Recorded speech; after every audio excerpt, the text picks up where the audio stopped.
Today, what an exciting day. See, lots of people have different ideas about church and really what church is and why you come onto a trading estate here and rent a building and have church meetings here. You know, I want to just speak for a few moments today about church and society, because church, how we have seen it largely in our generation of growing up, is not necessarily the church that Jesus started and the way he wants it to be. You know, Jesus affected people from all walks of life. He wasn't just having little meetings away somewhere in some little place where no one knew about what was happening. But he actually reached to the very top of the Middle East. It wasn't in very good circumstances, but Herod and Pontius Pilate. All the way through the stratas of society to prostitutes and to beggars and to business people. It was Joseph of Arimathea, a wealthy businessman, wealthy man, who came and got the body of Jesus. So he touched business people, he touched prostitutes, he touched, he got Nicodemus, who was a religious Pharisee of the day. He reached across all quarters of society. You know what, I think that in our lifetime we haven't seen enough of real Christianity. When I think about when I was brought up, and I was brought up as a church-going boy, but I would sit in the church, because I would go to church with my mum and dad, and I would sit in church, and I would open up to the maps in the back pages during the messages, and I thought, how come Paul had such an exciting life, travelling all around the place, and I've got to sit here listening to this every week? I thought it must have been more exciting in those days than it is today. And, but you know, what we have seen and what I saw growing up, people are really sincere people. You know, there's a lot of sincere people, but Christianity is more than just sincere bunch of people in some little place somewhere. Christianity that was birthed by Jesus Christ was so living and so vibrant that it just spread and mushroomed across the earth. And today I go to many countries, from Algeria to Egypt to Syria to Nepal and India, and there are churches in many different places, and it's vibrant. But we are entering a day when Christianity is coming to be back in that cutting edge. My daughter's just doing a PhD. One of my daughters in Cambridge University. She graduated with a master's this last year, and when I walked around Cambridge and saw where universities once founded by Christians, that were founded by Christians, that even in the world of academia and academics and the universities, they were headed up by Christians. You see, somehow, friends, we can get back to that place where Christianity once was in this land. That's me, as a church leader, no doubt as Dave also as a church leader, to raise up people that won't just be like, wow, young boys like us sitting in the church looking back and looking at these maps here.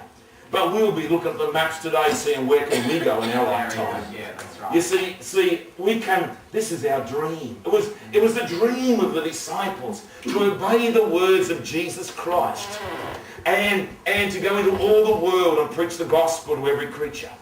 I want to say to you that Jesus was an amazing strategist. He came to this earth with a plan, and today Christianity is alive and well on planet Earth. It's thriving on planet Earth.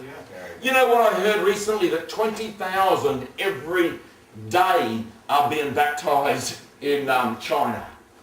20,000. That's a lot of people. That's a lot of people every day. Christianity is spreading across this earth like amazing. And, you know, Jesus came with a strategy. And that strategy wasn't just to have meetings. But the strategy was to change this world and affect this people one by one. And he came and he found 12 men. He called 12 men to himself. And he called them and he walked with these 12 men. And he trained these 12 men and talked with them. And then they went out, those 12 men. I think it's still the same today. That we are called to reproduce. We are called to train leaders. Jesus came to train leaders. This building won't be just on a Sunday and having church meetings on a Sunday, but a training place.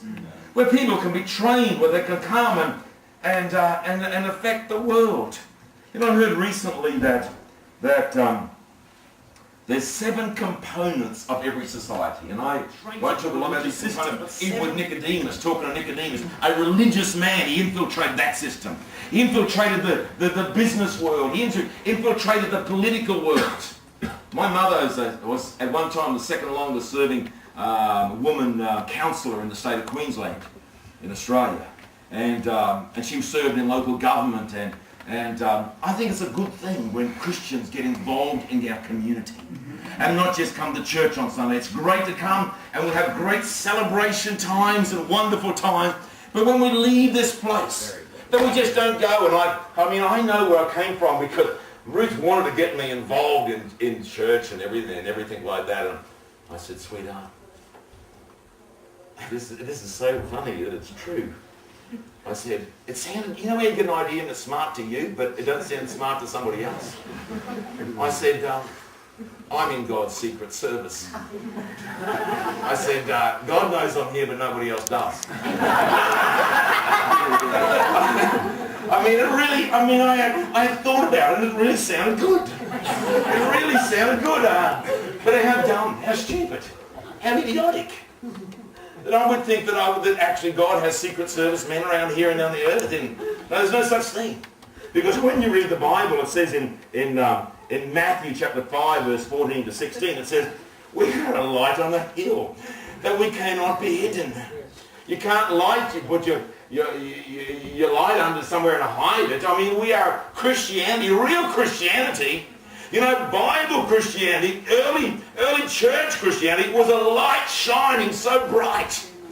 And that they said, what do these people come to our town for, to turn this town upside down? That's real Christianity. That to me is really exciting. And you know, Duncan here has become a part of our church. How long have you been a part of COC for? 4 years. I have seen one of the most amazing transformations of a couple that I've ever seen. I know you were good people before that, by the way. I know you were Christian before that. But your whole vision has expanded so much. You know, we can affect a lot of other people's lives. We really can. Life is meant to be enjoyed, not endured. We can enjoy life in this journey through it while we're really bringing life to our... Just across the road from me, I said, want to come to our business conference? He said, what? He said, business conference? I thought you're at church. I said, what do you mean? He said, business conference? Church? He said, families and life to everybody we meet. Really, I want to train businessmen to be the best business people in the whole world. I said, if I've got musicians in my church, I want to see them to be the best musicians, to be able to be so skillful out there in the world and wherever. If I have business people, I want them to be a success and to be on the cutting edge of business, not having the same principles as back in the 1970s, because they need to change. You know what we must change? If we always do what we've always done, we won't always get what we've always got. We'll actually get far less.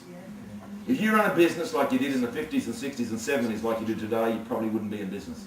You've got to change. Exactly the same as church. You've got to be the same. You've got to actually change to reach people and to be relevant. And so, you know, we need to be involved, as I said, in government, in arts and media. You know, so often, you know, in churches, there were these old broken-out overhead projectors. We didn't give you one, did we, Kevin? You got me an old one. Did I really? When we used to start churches, we used to give the pastor what? We used to lay hands on him. And we used to give him an overhead projector and say, go away and plan a church. But that was a long time ago, because Kevin's been in ministry such a long time. But you know, today it's a different day. It's a day when arts and multimedia are even in church. But I think so often we only think about the church meeting on a Sunday. You know, your gift of what you have, maybe is arts and creative arts, and you can go and do something out there in the world as well. And you can be a leader in your field, because I think in every one of these different components, we've got to raise up leaders of society that will go into the arts and media and into government. I want to say this is our finest hour, Church of Peterhead. Maybe you're just as a visitor here in this church, and you think church in your mind is maybe you're not quite like the American Express director that thought it was going to be like we were constructing the church with bricks and mortar in here today, but maybe in your mind you haven't really thought that Christianity could be really relevant to you. I want to say it's very, very, very relevant.